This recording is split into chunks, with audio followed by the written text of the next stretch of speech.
you want to be proud of your legacy on that because Yeah, that's your exactly. legacy. Yeah. Exactly. Yeah. At the end of the day, you can't lie to yourself. Like you, at the end of the day, know if you've put 100% into something or you have not. Hi, welcome back to Let Me Ask You Something, the weekly podcast where I, MD Pittman, talk to everyday, ordinary people about something extraordinary in their lives. Now, this week we have another person who might not be ordinary for very long. Sam Akhmedov. He is a 23-year-old who owns a few businesses, and it all started when he came to this country as a 16-year-old just, 7 years ago, in 2014?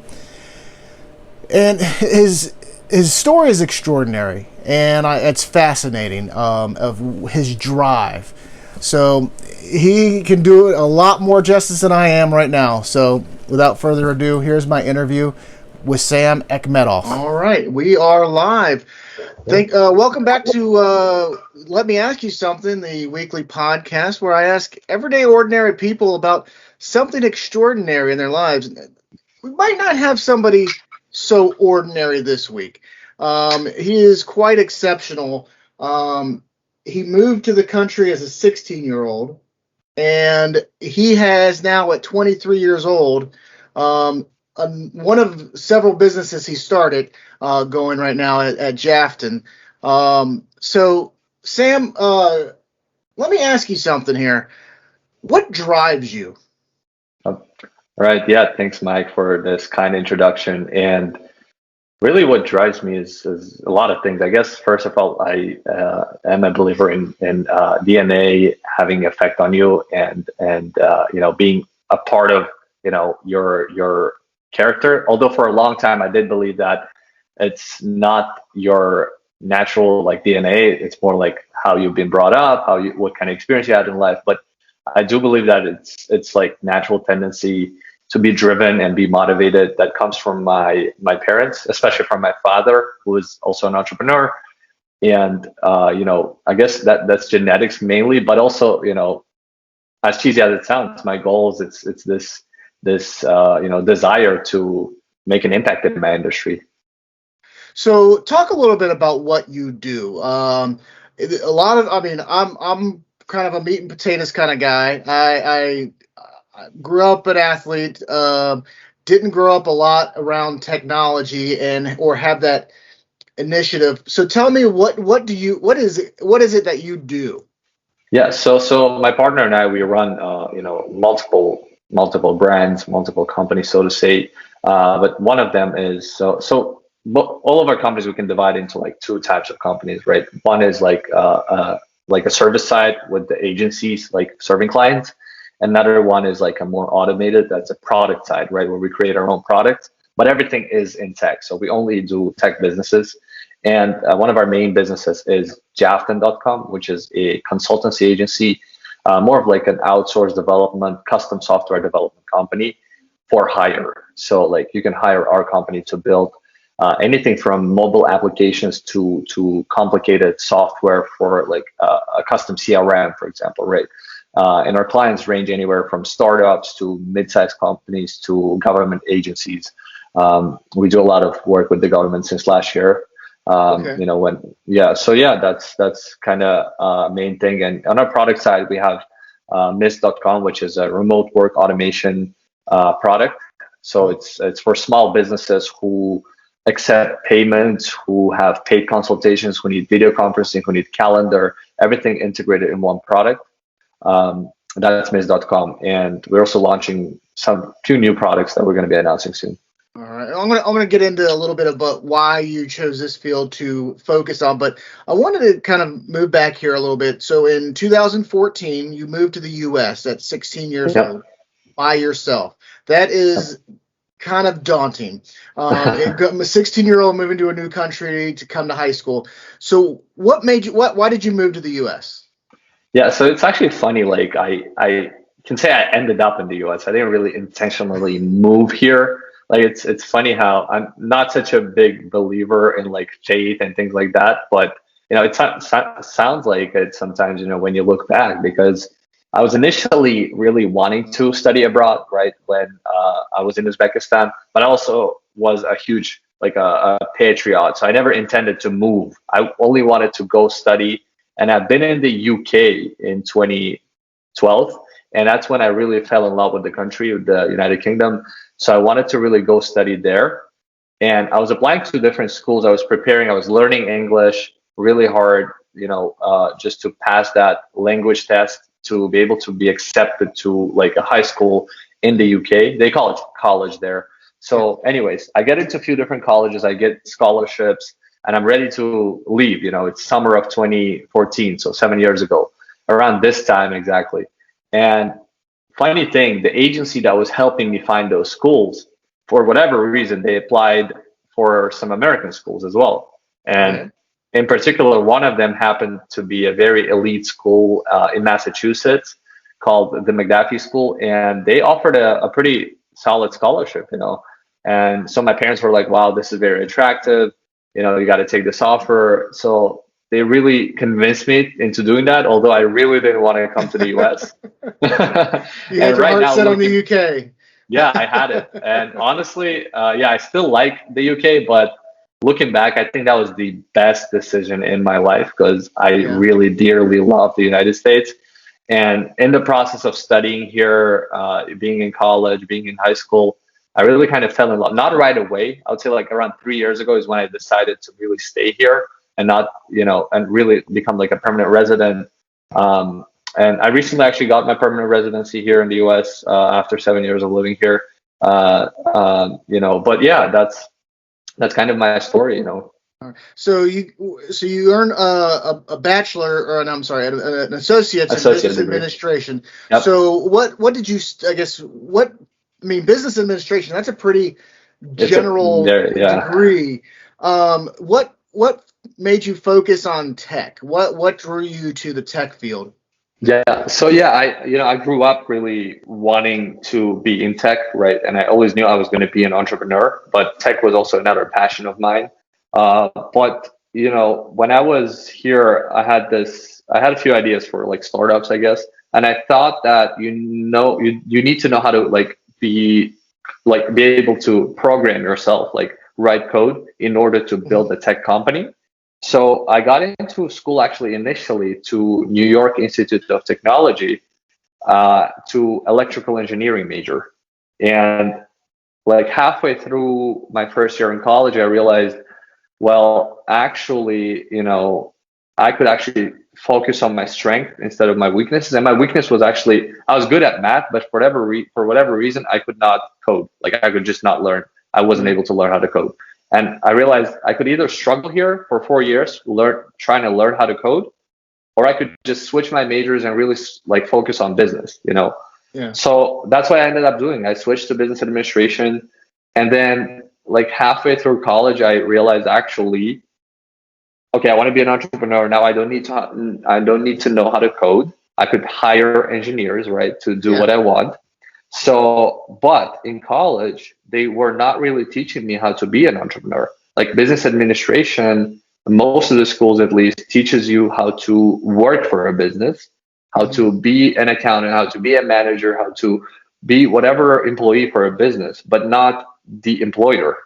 So I was told by really experienced entrepreneurs that college is good if you're able to finish it, but it's not really necessary for running a business.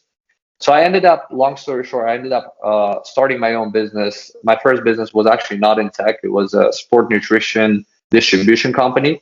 Okay. So that was pretty successful. I was making quite a good money for that time, being in college. So I decided to just end college as soon as possible. But it was kind of I studied so far. Let me just finish up with whatever degree I can. So I switched my schools. I switched into a smaller school in New York, and I ended up getting my associate degree, and then just went full on into my career in 2019, full time doing my business. And that's when I got into tech, and that's when I got involved with Jafton. And in 2020, actually, I exited that sport nutrition business and switched fully into technology. Okay. So, how did you get to be a contributor to the Harvard Business Review and to be on this Forbes councils? what makes up those, and how did you get invited, or were you recommended? Yeah, it's more like, so let's start with Forbes. That's where I got involved with last year, right? So I really believe in law of attraction, right? And funny thing is, one of the ways I mentioned I became a permanent resident recently. So that was really not easy, when you're on, when you came on a student visa here, Hmm. switching into becoming a permanent resident is quite a process. So 4 years ago, I learned that there's this category of green card that is granted to individuals with extraordinary abilities, like talented people. Like those are Hmm. Nobel Prize Laureates, winners, yeah. laureates. Yeah, like they're like Olympic champions, and Hmm. like really, if you're an entrepreneur, you have to be like a really distinguished entrepreneur. So Hmm. I set that goal. I said, well, this is the hardest way, and people told me not to do that. Like they said, like just wait, just get married to a citizen, and and I was like, nope, this is hard. And I like that. That's my challenge. And this is like I'm that kind of a person. I challenge myself. So I said, I'm going to do that. Right. I'm like, all right, I'm talking to lawyers and everybody's like, well, you're a pretty simple guy. Like you're a pretty regular guy. You're not nothing extraordinary. We're not going to be able to take your case. So I said, what do I have to do to become extraordinary? Right. So with that question, it all started. They were like, "Well, you have to be in distinguished organizations. You have to be a contributor to like something really big, and all of that." So I really started focusing on that. And so with the Forbes, it's how I got involved is actually somebody who is in Forbes recommended me to be a part of that. But it wasn't also like just by accident. I was very proactive with like reaching out and networking with those people, right? So somebody who was in that had to recommend me. And also there's qualification with your company has to do a certain revenue a year and you have to be in a top position. So with all of that, that's how I got involved with the Forbes. And right now I do write articles for Forbes. And similar process was done with Harvard Business Review. I met somebody on LinkedIn who was a part of it and who recommended me for Harvard Business Review. Right. So now I was listening to the Leadership Involved podcast to get a little background on you here. Yep. And in that podcast, you were talking about how your family life or your relationship with your dad. He was an entrepreneur, but it was kind of not that strong relationship there. Yeah. How did that influence you? And I'm going to link to that podcast in the show notes here so people can tune into that, because that gets into a lot of some of the leadership qualities here, but which we're not going to. But long explanation short, how has that relationship impacted you? Right. Yeah. So yeah, that podcast actually was first time I actually became so vulnerable and sort of like talked about that. Right. Usually don't discuss those details, but it was actually a powerful story now that I think about it, because like I had a sort of a distant relationship with my dad, like growing up, but it really made me and shaped me in a way that I was really craving his attention so much that I got interested in entrepreneurship just so I could impress him. I got interested in technology subconsciously, not even realizing it, to impress him, right? And that's how my passions were born. But my relationship with my dad right now is really strong. Like we're like best friends. We talk every day. Like we literally call each other, especially because it's he's still back home in Uzbekistan. Like we miss each other, but we talk like he's my mentor in business, first of all, right? He always, like, first questions he asks after how I'm doing, he asks me how's the business going, right? How much revenue are you doing? Like all of these specific questions, he really motivates me and pushes me because he's an entrepreneur and that's our biggest interest. But my dad has played a tremendous role in like shaping my passion. Yeah. Funny enough, without realizing it, I think I never discussed that with him. Like, and I wish he spoke English so he could listen to the podcast. But I think once I'm back home, hopefully this year, I'm gonna actually talk to him about it. That like it just, because not all of my siblings discovered that passion. Even within the same family, like it just luckily happened to me that. But yeah, it's a very powerful story, I think. Yeah. Now you said you were a permanent resident here. Yeah. Are you ever thinking about naturalization, becoming an American citizen or a dual citizen?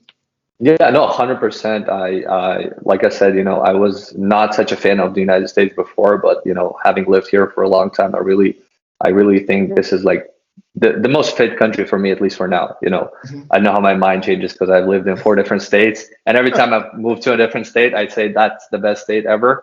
Yeah. So right now I'm in Florida, so even the country might change in the future. But Yeah. having said that, yeah, of course, I'm not eligible yet. I have to wait a certain period of time to become a citizen. Mhm. But totally, yeah, I want to do that. My sister recently got her citizenship. She was the first one of us among 4 kids to immigrate to the U.S. Okay. Right now we're trying to get a permanent residency for our parents through her. But yeah, totally, I would Yeah. love to. Yeah, my first episode was with an Australian citizen who became a Yeah. naturalized American citizen Uh, 4 years ago. So, and we have at Miami University, which is the one of the larger universities in Ohio. They have a branch campus in Hamilton, which is community I cover for the newspaper I work for. But they have a naturalization ceremony every year. They've had hundreds of people over the course of about 5 years, and it's a very powerful ceremony because all these people coming to this country, different ages, different reasons. So it's just pretty amazing as far as some of the reasons. And yours is just as exceptional as everybody else's story of doing that. So, Thank you. but you say that you have different things that challenge you. Are you and that's kind of what you were doing with Jafton as far as because you wanted to get a new challenge. Are you still challenged? I mean, you've been doing this for a couple of years. Are you still challenged, or what's next to challenge you? Yeah, no, totally. That's like I said, one thing that I've come into like I try to always be self-aware, right? Try to analyze like what's going on with myself. Like, am I being too comfortable in a certain area of my life, or is there enough growth in what I'm doing, right? So, like even with what I mentioned, moving to different states, this is like I moved to Miami last year, and I'm like I got more or less comfortable now, got enough friends here, but it's still not as comfortable as New York. So I'm getting there, Mhm. right? And back to Jaft, and like yes, I have been doing this for a bit now, but with this company, thank God, there's always like different like new challenges that come up, Yeah. right? So we never get too comfortable, and we're actually in talks right now of being acquired. So there's a lot of work that needs to be done before that. Okay. So I would say probably like even after having run this successful business for a bit now, right now is probably the most challenging time in our company because Yeah. I'm literally working like 10 to 12 hours a day, 7 days a week, not Yeah. going out. Like somebody might think, oh, he's like, this company is successful now. He's probably like just chilling. Uh, no, like it's always more and more challenging. At least, if you want to grow. Like if you don't Yeah. grow, if you don't change what you're doing, like there's this book called What Got You Here Won't Get You There, right? You Yeah. always have to analyze what you're doing and like reprogram that, rechange that. We recently like reshaped the entire sales flow that we had for years. We like changed that completely, and now it's even more effective. We're closing more deals. So like if you don't analyze and challenge yourself constantly, like you're not only going to be stuck in one place. The way I think the world operates is like it goes backwards. It will take you backwards. Like if you don't innovate, if you don't challenge yourself, you're not only going to be stuck in one place, you're going to actually go back. So you either move forward or you go back. Yeah. There's no in between. Now, one thing I wanted to ask you about, being a young person, a 23-year-old. I mean, social media is a lot of their of those the young people, your generation's lives. You posted recently on your Facebook page Yeah. that you're leaving social media. Yeah. Can you talk a little bit about that? I mean, I'll post that here to the show notes too, so people can read it. But Yeah. I find it interesting for somebody so young to be so in tune to why you're leaving this. Yeah. It's something that probably if I saw it a couple of months ago, even I would not believe I posted that. But but a couple of months ago, I really analyzed myself, and again, like realized that I actually got, like I said, comfortable, and I was actually when the worst thing is when you start earning enough money to like really not worry about money, and that's when you kind of like you become comfortable. And so I decided I need to like really like get myself together and just dive Mhm. deep into work, right? And so I was working really hard like past like month and a half, and what I saw is that like I haven't even been going on social media that much. Like I was, Yeah. and I was really enjoying the work that I'm doing, and this is what I was doing when I was building the company. And once I kind of built up that sales pipeline and enough like revenue, it was no longer like, I guess, as challenging. So and it all kind of happened again with almost at the same time with this offer of acquisition, right? So that also kicked me, and I was like, well, uh, like I either have to focus 100% on work right now and really make it a history and like make it a good, like really desirable, like not desirable, like an exit that I'm proud of. You know, I could have an exit right now that's like okay, Mhm. but I know I wouldn't be proud of that. Like, Yeah. it's a similar feeling of when I got this permanent residency for being an extraordinary entrepreneur. I was proud of that, right? And Yeah. if I half-assed that, like I wouldn't have Yeah. gotten it. And You so want to be same thing proud right of now. what you want to be proud of your legacy on that because Yeah, that's your exactly. legacy. Yeah. Exactly. Yeah. At the end of the day, you can't lie to yourself. Like you, at the end of the day, know if you've put 100% into something or you have not. And I know I was not putting 100% into work, and I know I wouldn't be proud of myself. So I had to cut that out. Yeah. Even social media right now, it might seem like an essential part of like how can you even generate business without social media? Well, our company is still on social media. Our Yeah. company, like social Yeah. media Just you is a part of personally it. right now. Me personally, yeah, I need to, and also like it got so toxic too. Yeah. I realized I was so exposed to like random information every day. Like it can be tragic, it can be funny. Like our brains are not even evolved into like receiving that amount of information so quickly Yeah. and so randomly. Like you can see a funny video, and then right after that somebody died and you see that post, and Yeah. and it's so weird. Like if you Overwhelming. think about it, Yeah. we're overwhelming. Yeah. And Yeah. honestly, I feel so good right now not going on social media. I no longer have that FOMO, so Yeah. it feels great. Yeah. Yeah. I mean, I don't. I haven't formally said anything about leaving. I just kind of I'll be do it in spurts. But when I haven't done it in a while, I feel a little better. I ain't gonna lie. Yeah, at least Um. take a break for it. It's totally Yeah. worth it. Yeah. Yeah. Mental health there. I mean, Yeah, that's all exactly. important there. Um. So when this acquisition happens, are you going to go do something new? Are there any other business ideas in that genius mind of yours? Yeah, like I mentioned before, we have a product side of our company where we kind of accelerate different ideas that we have. We, like my partner and I, we have a lot of different ideas that we always want to pursue. But like I said, focus is important. Hmm. So once we do have an exit from the agency, we always wanted to pursue like products, right? Yeah. So we do have multiple products. So we're going to focus on one of them and Okay. like reinvest into that. Yeah, but totally stay in like not gonna just chill and Yeah, not maybe going to for chill, for but one day. you'll just refocus your energy on something new. Exactly. Is that Exactly. Yeah. something that you want to do? Like, I mean, build these companies to sell off, or what is the end game there, or at least a long term plan?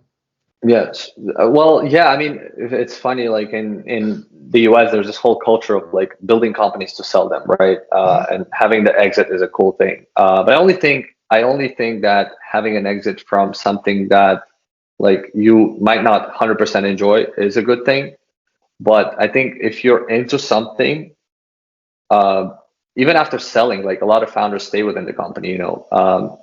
I certainly think there's like, yeah, a lot of passion projects that I have, even if we do sell them, Hmm. I might stay there, but not forever. Like Yeah. I think, dedicating yourself to a project up to 5 to 10 years is great because you can really make a huge impact in that industry. Hmm. But at one point, either the company or you or both of you will outgrow each other. And Yeah. even Jeff Bezos has stepped down from Amazon Yeah. recently, right? And Yeah. he's focusing on something else. And life is about constant growth. So I'm sure I'm gonna, after Yeah. selling the company, I'm gonna step down to do something else. That's Yeah, there's what I want always stock options if they're public. Right. Now, I always try to ask a stupid question, or kind of a silly question here. I assume you're familiar with Shark Tank. Yeah. Do you want to be a shark? Do you want to be one of those folks who invests in other people's ideas to help them grow? Yeah, I love the show. So, I mean, I would be honored to be a shark, honestly. I know how popular this show is right now with, Yeah. everything going streaming, but certainly, yes. There's a podcast called The Pitch, which is a similar thing on the podcast area. So yeah, I definitely want to invest, and even right now we do micro investment in some like smaller startups with my partner, but we don't position ourselves necessarily as investors because like those angel investments are like tiny. But when we see the potential, yeah, we might do that. But yeah, full scale, one day I definitely want to go become an investor. All right. What's the one thing you want to give? I always like lessons learned. What's one piece of advice you would like to give to somebody in your position, maybe not necessarily as young as you were, but somebody who has that drive, or even somebody who doesn't have that drive? For sure. I mean, something that I think I was again fortunate enough to learn at a younger age is being patient, right? And by being patient, I mean on a zoomed out scale, not necessarily on day to day. It's very important to distinguish that. But like I honestly, if you ask me at 16, I would say, well, by 23, I want to become, I will be a billionaire. I always say I will be a billionaire in my 20s. Well, right now it's more pushed down. I know I will be a billionaire one day, but I'm patient about that. I'm patient. I know I have like 5, 10 year goals, but it's also important to not be patient in your day to day, meaning like have to be really fast and quick with like day to day actions. Like if you have a 5 year goal, yeah, that's patience. But if you have like a 30-day like goal for your sales, be really quick with that. Be like, impatient. So that's Aggressive I think aggressive in the short term, patient in the long term. 100%. You said it really clearly. Yes. All right. It's like I write for a living. Yeah. Oh yeah. So, nobody else can. Any other advice? What's something that do you give advice? I mean, I don't know if you give unsolicited advice, but do you give advice to people? And what's the one thing that you often try to give? Not necessarily business related, but maybe life goals related. Is it similar to what you just said, or? Yeah, another I'd say passion and almost maybe obsession of mine is the self-development concept. I always like read a lot of different like books on like habits and goals and all of that. And so last year I really like dove deep into like habit tracking. I took courses on that, and I would say like really systemizing your life, as it might sound boring, but systemizing your life, trying to stick to a certain schedule with when you wake up, when like how you eat, how you train, all of that is very, very important to your career as well. Like it might seem like trivial, but it's like it shapes your identity and it shapes your attitude towards your work as well. So I would say definitely whatever you do, like be that a business, be that something else, try to like stick to certain habits. And I recently downloaded this really useful app called Kin Habit, KIN, and it's really cool. It's very simple interface. You can add as many habits as you want, but they all in this one screen, and you just like it reminds you of those habits, and you can just tap and like keep track of those habits every day. And set like at least 5 different habits. They can be simple. Like my simplest habit is just smiling every day. Like, and I keep track of that. Yeah. Might seem pathetic, but I do that. Smiling is vital. Like, so it's yeah, infectious. Yeah, it is. It is. Yeah. Right now, you see, like you started smiling. I'm smiling now. Like. So what's the next big thing in tech? I mean, I don't know how. I assume you're pretty keyed into that world since that's what your Yeah. business is. But what's the next big thing? Yeah, I think it's kind of becoming obvious now, but I've been talking about this, believe it or not, since my teen years, even before I started my career in tech, that voice technology is like as old as it seems with the radio, right? Like when television came, everybody thought radio would die, but it's proven to be alive to these days and pretty well alive, and it doesn't Yeah. even compete with the visual, right? And this podcast is a proof of that. People who are listening to this podcast very well know why they're listening. They're multitasking. Most likely, they're either walking their dog right now or Mhm. washing dishes or doing something, which is, you know, exactly what we all do when we listen to podcasts. We don't sit down and dedicate yourself to that. So I think, having said that, voice technology has a huge upside potential that hasn't been uncovered yet.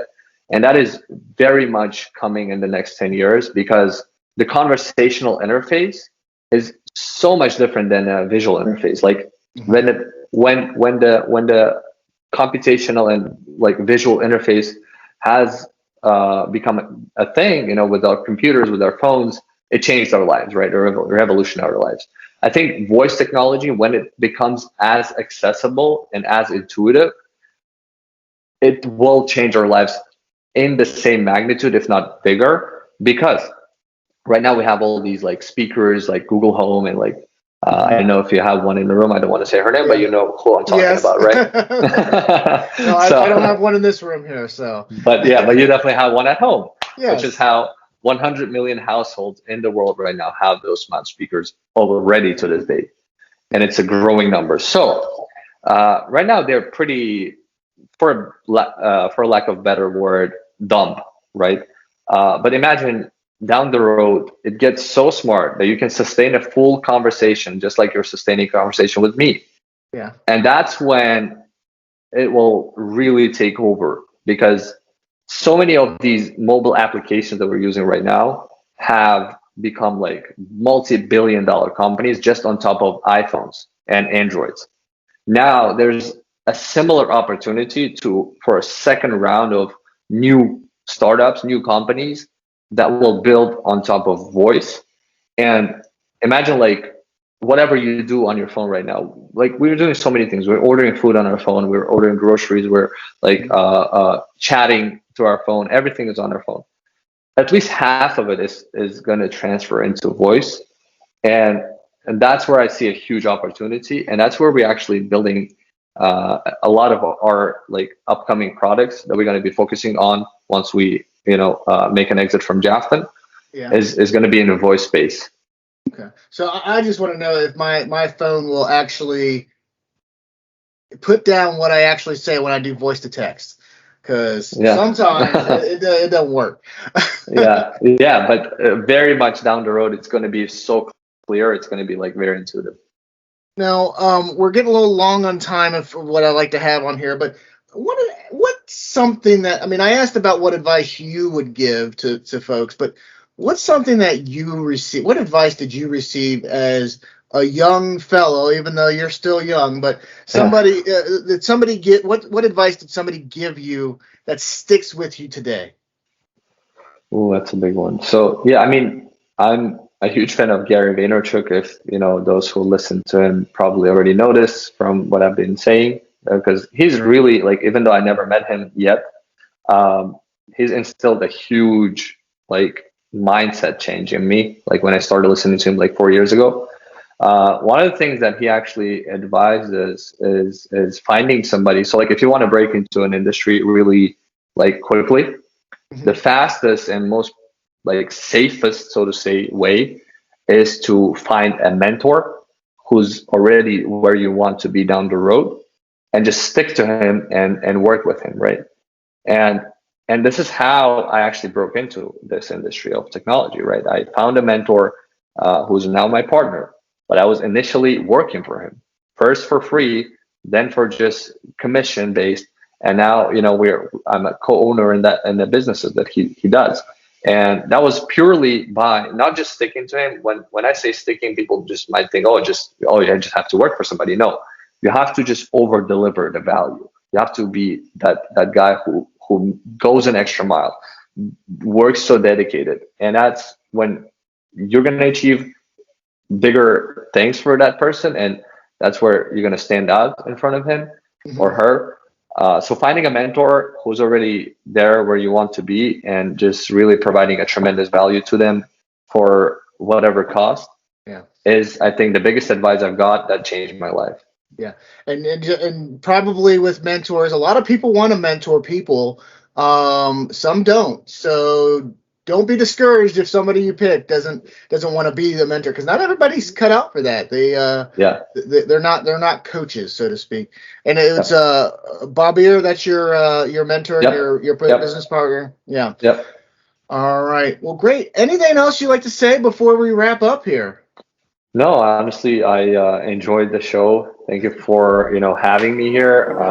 If anybody wants to reach out to me, well, I'm not on social media anymore, but you can email me at sam@jafton.com.